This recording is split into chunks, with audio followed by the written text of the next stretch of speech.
Hello, everyone, and welcome to eLearnChat, where talk is knowledge. Here we go.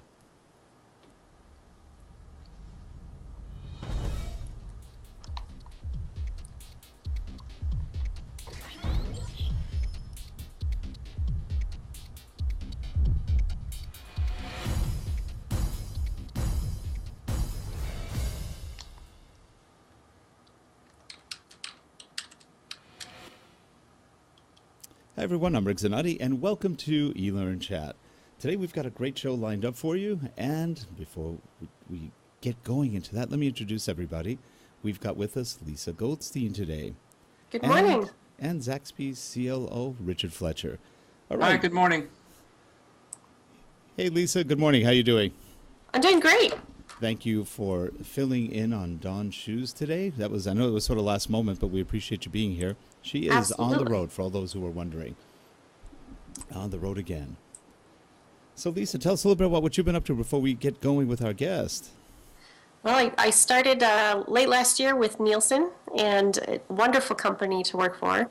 I'm a learning consultant for that group, and we're having a great time, and we're doing really exciting cutting edge, using cutting edge technologies for really effective learning. So it's an exciting place to be. That's great. Now, are they actually taking a look at how many people are watching the show right now? Or? Oh yeah, that's a good point. We should find out the rating scale on your show. That's right. No, I don't think we want to know. Actually, we do okay. You want to introduce our guest today?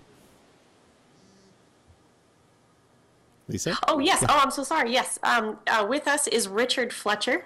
And Richard Fletcher is the VP I think I'm going to get this wrong, Richard. The VP of Talent Management. Looking for your title. I'm so sorry. Here it is. VP of Talent Management for Zaxbys Franchising.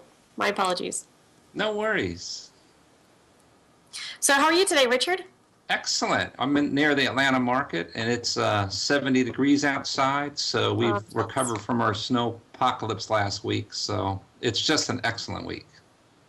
Excellent. So, Richard, you're in a really interesting position in what you're doing, because you're administrating training in an environment where there's a large franchise. You don't own most of the facilities. How many of those? How many locations are there? We have 600 locations as of last week in the Southeast, probably 14 states. In our system, 80% of those are franchise owned. So in effect, what we do is, we sell franchises. So I would say we did our State of the Brand yesterday here at the corporate office, and had a really nice event. We had one of our best years ever as a brand in sales and store growth, and this year's starting off with a bang also. So it's just a great time to be at Zaxbys. But yeah, we specialize in fast casual, chicken segment, and heavily franchise, which means for training purposes, we can't necessarily manage or dictate what the franchises do. We train the licensee and her 4 managers, and the other 20,000 people, it's up to them to train. So we have to influence them to do better with that. It's a little bit challenging than maybe a more typical corporation where all the team members work for you.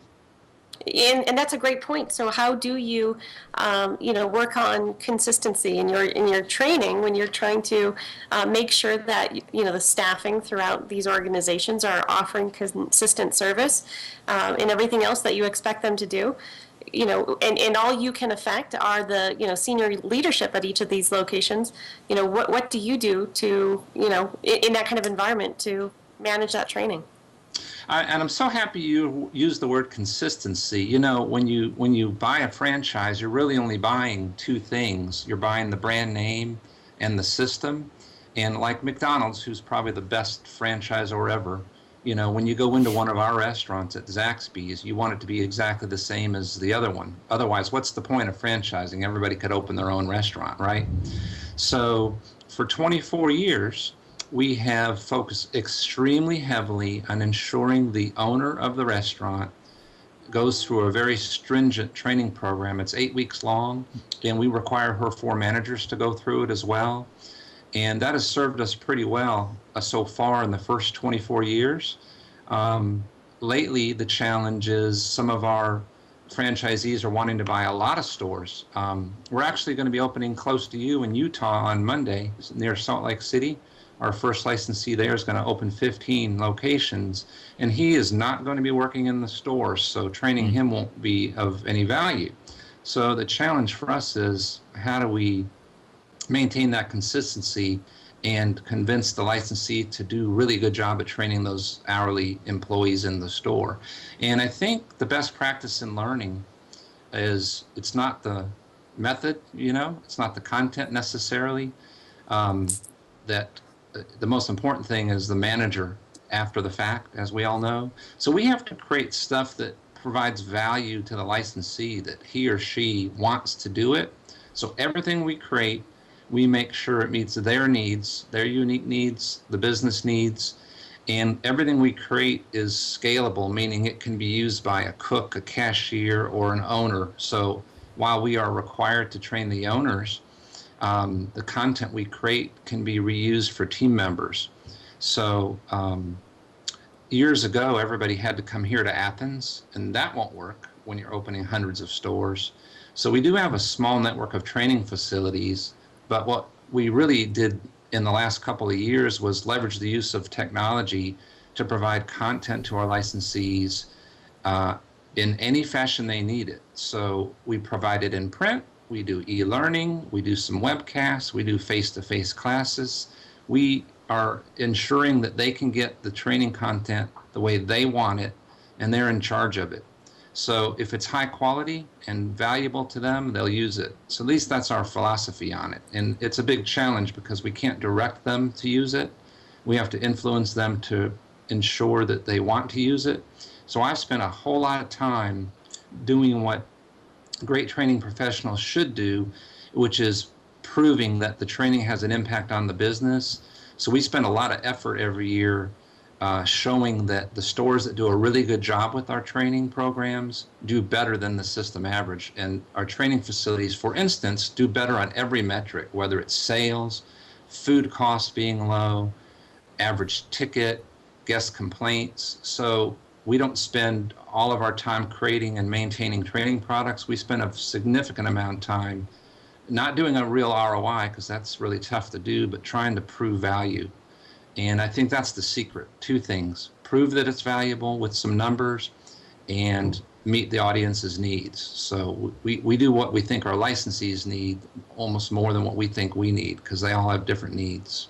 So I'm assuming that a lot of the training you do is really process-based, systems training. In other words, what kind of processes to make food, to run things, to run the register, and everything else. I remember reading a book years ago about how McDonald's can take very unqualified people and make them extremely productive simply by having good systems, good processes in place. Would you say that's one of the key differentiators in the kind of training you do? Yeah, as I mentioned in the beginning, what people get from us is our brand, which is extremely liked here in the Southeast, and our system. So our owners and managers go through 8 weeks of training to learn the system and standards, and that's all we're required to train. But as you know, performance comes from team member engagement, good manager skills. We don't teach any of that. So we've focused for 24 years on systems, standards, and execution of those. So that's why we get a very consistent effort in all of our locations. The food quality is extremely high. However, my challenge in the future is that as we spread out of the Southeast and go to hundreds of licensees, we can't wield the influence that we had before. We can't check the consistency as well as we had before. So that becomes a little more challenging. So we have to leverage technology to make sure the message gets out correctly. But more importantly, in the Southeast, in the past, if someone wasn't adhering to our culture, because culture is trumping the strategy anyways, we could bring them in the office, have a little talk, and maybe do a persuasive speech to get them to change. As we broaden out, going west and north and nationwide, culture will be a significant challenge. So that's one. And the second significant challenge is our licensees no longer are owner-operators. They more run a small business. So we believe, in addition to system and standards in the future, licensee acumen, better licensees, is the secret of our success. So those two things are the challenging focuses for us, at least in the learning field, is how do we raise awareness of our culture, maintain a healthy culture as we grow, and how do we help our licensees improve their business acumen when we can't tell them what to do? Right. We can tell them, what's important, like hiring well, but we can't teach them how to do that. So we are doing some exciting things with some platforms to try to manage the non-formal aspects of learning that we can't dictate. Yeah, and one of the things that you guys are doing, which is not all that common in a lot of franchises, is training, because a lot of them, there's a lot of bad franchises out there which just sell you the franchise name and then you're kind of on your own. It sounds like you guys have it really down pat, so it's a good quality organization. And what kind of feedback do you usually get from the actual franchisees regarding the training? I think it starts with our mission and culture, and let me describe that for you. In other words, I really believe our licensees love us. They don't see us as adversaries. The relationship is mutually beneficial. In other words, it's not just about Zaxbys Franchising collecting revenue stream and the licensee having to do that.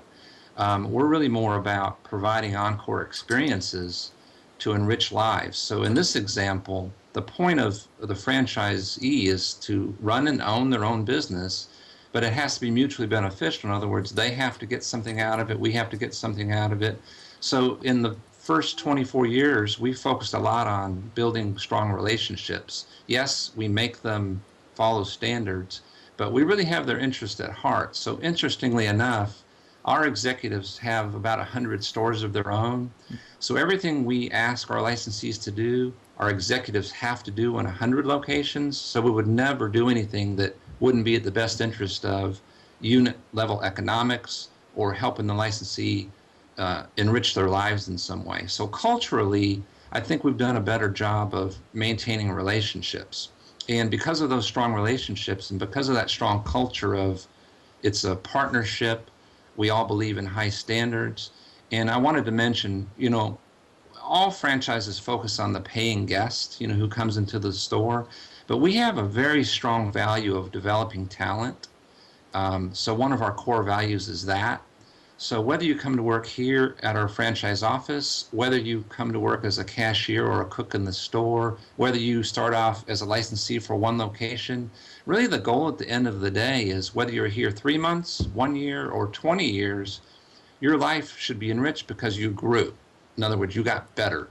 Enrichment doesn't have to be money. It could be better relationships and more knowledge. So over the years, I think that at Zaxbys, in addition to the pure training, we provide a higher level of support. We spend more money on reaching out to our licensees and asking questions about their needs, answering those needs, providing support at conferences, and training budgets that are higher than probably any other franchise in the business. So because we see that as a mutually beneficial relationship and we focus on their needs, I think they're more likely to say they like Zaxbys. When I go to the Zaxbys franchising conferences and I talk to vendors, they tell us there's a difference. When they come to a Zaxbys conference versus another restaurant chain conference, the licensees kind of don't see it as adversarial. They like us because we're meeting their needs.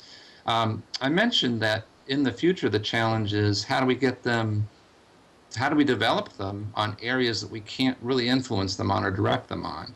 And what we're going to try to do is build platforms where our great licensees can learn from each other through user-generated content where, if we can express a story about how one licensee does a great job in their community or how one licensee does a great job of hiring, and we can leverage that through an audio, a video, or a PowerPoint or some other, or photo or whatever asset, we put it into a platform that licensees can see what others are doing and they can make comments on that. They can share their own thoughts. We're actually managing the learning function in a slightly different way because we're sharing their thoughts, which are probably better than we could have come up with anyway. So it's not from the franchisor, they're actually learning from each other. So yes, we have a learning management system and we do a really good job on our system and standards. Everything else, at least at Zaxbys, needs to come from best practices from our licensees. And the better we raise awareness of what those are, the better we raise awareness of who's meeting our culture behaviorally, I think the better off our growth will be, and to ensure that they're following the best practices of running a business and running a great franchising and being a great licensee and really fitting in our culture.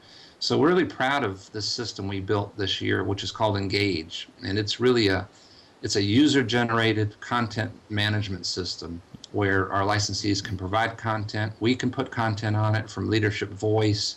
They can vote, they can comment, they can share with their stores. It's pretty flexible. Are you using any specific learning content management or content management system at all that you can name? Well, in 2010, we built a learning management system using a mashup of Drupal and Moodle, two open source solutions. So our LMS, which I'm really proud of, is highly customized for Zaxby's needs, and our licensees love it. Every time I go to a training conference, people are talking about how their learners hate their LMSs. It's pretty common, right? There's 100 of them and they're all bad. I've never heard Ours an LMS. Ours is custom built and people love it. So we started with that, but we built on the same Drupal platform this collaborative platform, which we launched at our licensee conference in November. So it doesn't yet talk to the learning management system, but we hope later this year to take advantage of the Experience API technology and perhaps build a learning record store. So not only can we have them sharing and learning informally, non-formally, but we can somehow then track it and give them advice on maybe best practices. So that's at least what our long-term plan is for the next couple of years. You know, that's a great point. So you have all these different franchises, and you're giving them the ability then to sort of speak to each other and share best practices amongst one another, in addition to the materials that you're giving them? Yeah, so, you know, in training, you want to meet your audience's needs, and you can't put everybody in one basket, right? Like, one of the things we discovered early on when we built the learning management system, people said, oh, the young kids in the store will love taking e-learning. And it's just not true. I mean, maybe it's just Zaxby's, but, you know, we hire 40 young people from 16 to 20 years old, and some of them come from homes that aren't that great, or they have problems, or they don't have computers. So we don't do that one solution fits all. Our approach is we have to meet the learner's needs in many, many ways. So rather than dictate that a licensee has to take these 20 courses and pass them and prove these things, we're saying we have those if you want them, but maybe there's some better ideas from your peers, because learning from their peers is probably a more powerful statement than learning from the franchisor. Yeah, we do maintain the system, but what it takes to run a great organization is people, culture, and great management. And those are things that are very hard to teach and nail down. So we figure the more we can talk about culture, the more best practices we can share, the more licensees are willing to open their eyes and minds and try things different. And you know, you always hear that statistic of 70% of what we need to know is done through non-formal approaches. We're just trying to use some technology to try to manage that a little bit. So I think the value, at least in our approach, is putting learning in the hands of the owners, in the manager's hands, giving them control is really the secret. Because nobody wants to go to training, right? The days of 5-day classrooms, 8 hours a day is over, and they're expensive anyways. It just doesn't meet the needs of, you know, our society, or for sure the franchising environment. So that's what our approach is. So it seems like with the younger generations, especially, people want that information faster. You know, they want that information to borrow a line from another company within 2 clicks and 10 seconds, and to basically so they can get back to the job faster. What do you do with your content so that it's quickly consumed, so that they can do just that and get back to the job as fast as possible with that knowledge? Oh, that's a great question. When we first launched our first e-learning, we went through the typical instructional design, and you know, you had the introduction, and this is what you're going to learn. You click through some slides, and it's just not what people want to do.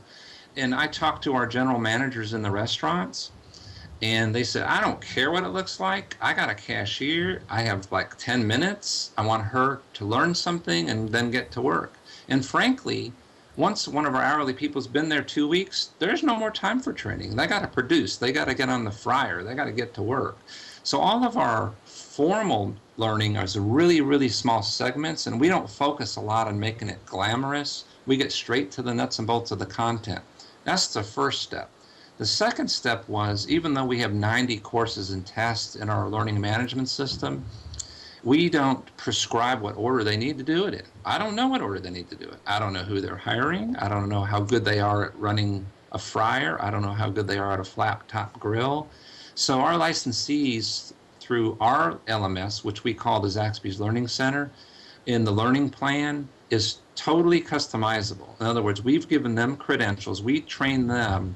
If you want to follow our plan, great. If you only want to use 5 courses, then they can totally customize their learning plan by location, by role, exactly like they want. They're totally in control of it. All they have to do is they have to use our content. Like they can't prep food differently or they can't plate food differently. But the approach is highly customizable. And lastly, to answer your question, all of those activities which go to running a great organization, a great business, which are really the soft skills and culture, that's what our Engage platform is for. We've set up a database with tags. So if a licensee wants to go in there and search for risk management, which we would never get involved with. I would never tell a licensee how to safeguard their money and safeguard their team members. It's none of our business as a franchisor. But if they want to do some research for risk management, it quickly takes them to small nuggets of content, which could be from another licensee. And I'll give you an example of that, a great one from last week. But we also subscribe to EBSCO, which is a content aggregator. So in our site, in the Engage site, when they search for a keyword like risk management or hiring or whatever it may be, it returns a result of what the most popular things are in Engage and through EBSCO. They can read it, they can recommend it, they can comment on it, but they can get in and out. So the average time in Engage is right now about only 6 minutes per use. So we know they're just going in there, clicking on a few things and getting out, because that's really all they have time for. The great example from last week was we had, sadly in our business, we have robberies and break-ins, it's restaurants. So we had somebody targeting some stores, and a licensee created a video, and he explained to our licensee community, this is what happened, this is what I've learned from the police and the authorities, and this is what you might want to do to protect yourself from this. Isn't that awesome that we now have content on there that tells a licensee how to safeguard themselves from real-world experience from another licensee? Think about it if we had to do instructional design for that. That's way down on our list of priorities anyways. Yeah. But that's just one piece of content that went up last week that was viewed many, many times. And over the year, it could be hundreds. So that's kind of our approach to little nuggets. What I think what everybody wants is, I need to know, like you said, Lisa, I need to know what I want to know. I need to get it really quickly. Let me look at it and let me get back to work and do something. So Richard, you actually have a group of people who are watching this right now, and there's a chat room associated with this show right now, and they're asking questions. They're fascinated by this idea of you giving the power to individuals to, basically upload this content. And so they're curious. They're asking all these questions about, the kind of content that's being uploaded, how simple it is to upload it. But, really, a good question is, now that you've got all this content that's being uploaded, how do you keep that organized, and how do you, allow that to be dished up in an organized fashion so that people can find what they want and know that it's good content and know that they're not, maybe possibly wasting their time if they don't agree that it's good content? How do you manage all of that? Yeah, well, we thought long and hard about what's the risk of somebody putting content up there that would be contrary to our beliefs, our values, and our culture. And as most of you know, folks police each other, but at least for this initial launch, and it's only been launched since November, so we're looking at 3 months here, maybe getting into the 4th month. We, at least in the beginning, did a green room approach, which is anything submitted goes to a room. We hired a full-time administrator of the site because we really felt that our few hundred licensees aren't necessarily contributors. It's like radio. There's only a few callers but a lot of listeners. So we knew they wouldn't necessarily put up dozens and dozens and dozens of things in the beginning. So we hired a full-time person to encourage it. So right now, anything that's submitted goes to what we call a green room. and we have to read it and look at it and tag it before it actually goes into the site. Now, because he's full-time and we've dedicated that resource, things aren't delayed. They get on there pretty quick. I think it's probably self-policing once stuff gets up there. If people aren't viewing it, we'll take it back down. We built into the site, to answer your question more specifically about how the site's organized, there's a what works section which has content related uniquely to what works inside the four walls of a restaurant, meaning there's a section on hiring, there's a section on profit management, things that deal with the restaurant. Then there's an Encore site, which is what the name of our culture is, Encore Experiences. And we have videos up there about, community activities, how they build relationships with their team members. And then there's a leadership voice section. So those are our three main sections. What works in a store? Culturally, what are examples that are going on our system that we want to brag about and share? And thirdly, leadership voice is only content from our leadership, from the executive team, the senior leaders at Zaxbys. So we post messages in there about things we're working on. On the homepage, there's a what's hot category. And so it populates based on what the newest content is in one frame. And then the other frame has the things that are most viewed. So it's not a stale site. Every time they go to it, it's like your phone, smartphones that have a circle come up. So when something new comes up in any of those rooms I mentioned, our licensees know there's something new and they can go look at it. So we've done it through a great organization of what we think makes sense to them as a user, and we've done a great job of tagging things before it goes in there. So if they do search for something, whether it's third-party content from the content aggregator, or whether it's their own content, they can get to it pretty quickly. So, Richard, I know from our previous conversations that you have a great love for technology. Yes. And a technology that's fascinating me right now is gamification. And studying gamification, it's very interesting how so much of it already exists. It's been around forever. It's a hot new term, but it's something that, we've done, whether it's loyalty programs, and you go through the loyalty program and you become a platinum member, or so many ways that we basically reward our staff for good behavior. So what do you do, or either what have you done or what are you thinking about doing with anything related to gamification, to help motivate and encourage involvement and keep individuals engaged? What are your thoughts on that topic? Yeah, so I may be using it a little too loosely, but at the end of the day, I think what matters is there's a scorecard. There's a scoreboard, There's are we winning or losing, or what's my score, or how do I compare to others? Sure, within some of our learning modules, like the menu mix, we have a game, a Jeopardy game where you open the box and it's got a question you got to answer. We do stuff like that, which makes it maybe a little more interesting for the folks taking the e-learning. But the most powerful thing we do, at least for the learning module, the Zaxbys Learning Center, is, if you've seen our restaurants, we have a chicken. It's our logo. And we have a silhouetted chicken.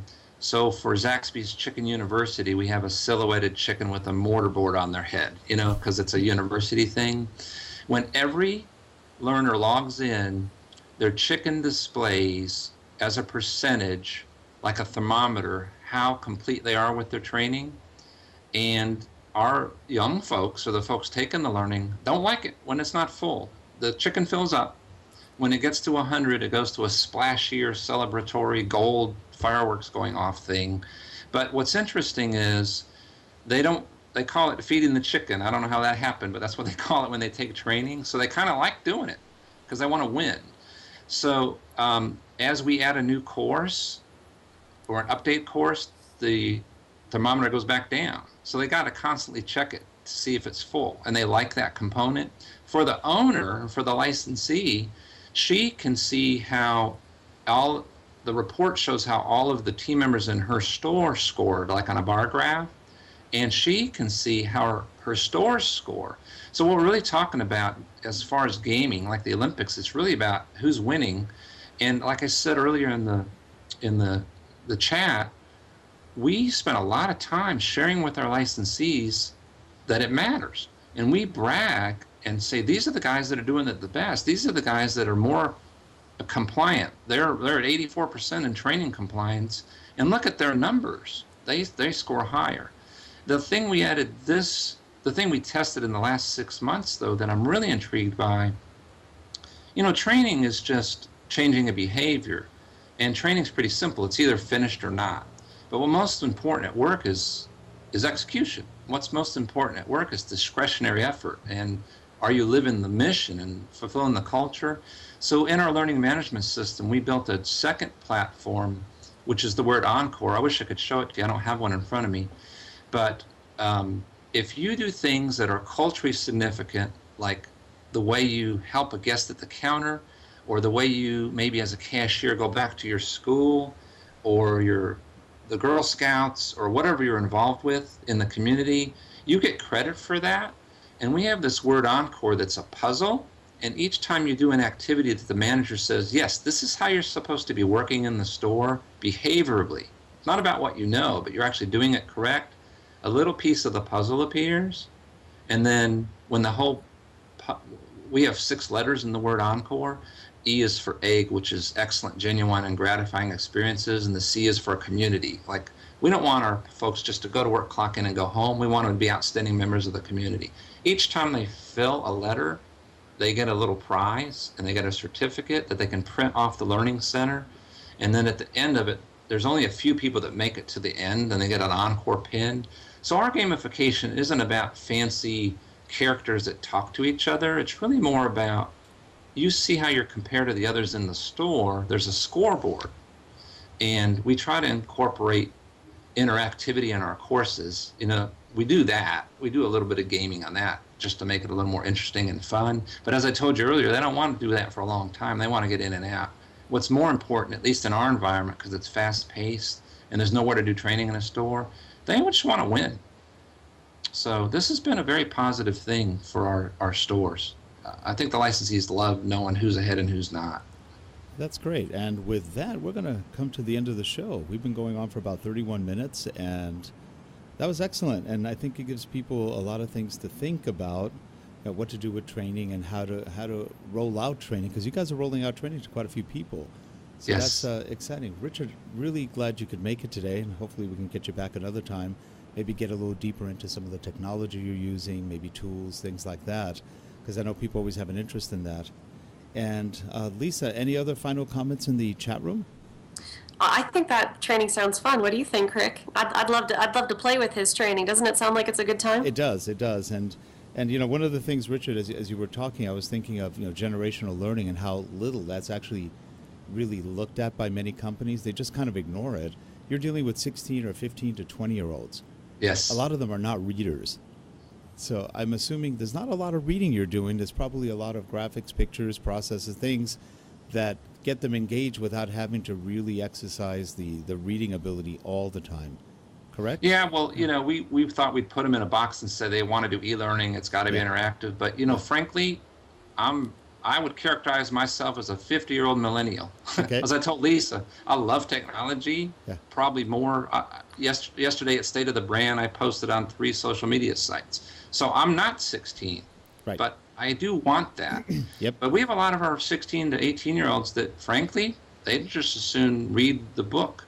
So we do provide it in the fashion that the learner wants, not necessarily the category. We do it every way, whether it's print, face-to-face, online. You want it on your smartphone, our content can be accessed there, sure. But I think it's more about meeting the needs of the individual. Yep. And we have 20,000 of them, sadly, turning over 150% a year. So we have to provide a lot of content to a lot of people. Right. When they need it, how they need it. Well, we really appreciate you being on today. You're welcome. And Lisa, again, thanks for helping out today. It's always a pleasure to see you. Yeah, absolutely. And Richard, next time we talk, I want to find out what you're doing with mobile. Okay, sounds great. Thank you. I appreciate you being inviting me to the chat. Sounds good. Well, for all you people in the chat room, as always, thanks for being there. And if you are watching the shows later on Vimeo, please subscribe. Give us your feedback. We always like hearing from you, and try to make the show a little bit better. Lisa, till next time. Thanks, Rick. You guys have a good one, and we'll see you all next week on eLearnChat. Have a good one, everyone. Take care. Bye-bye.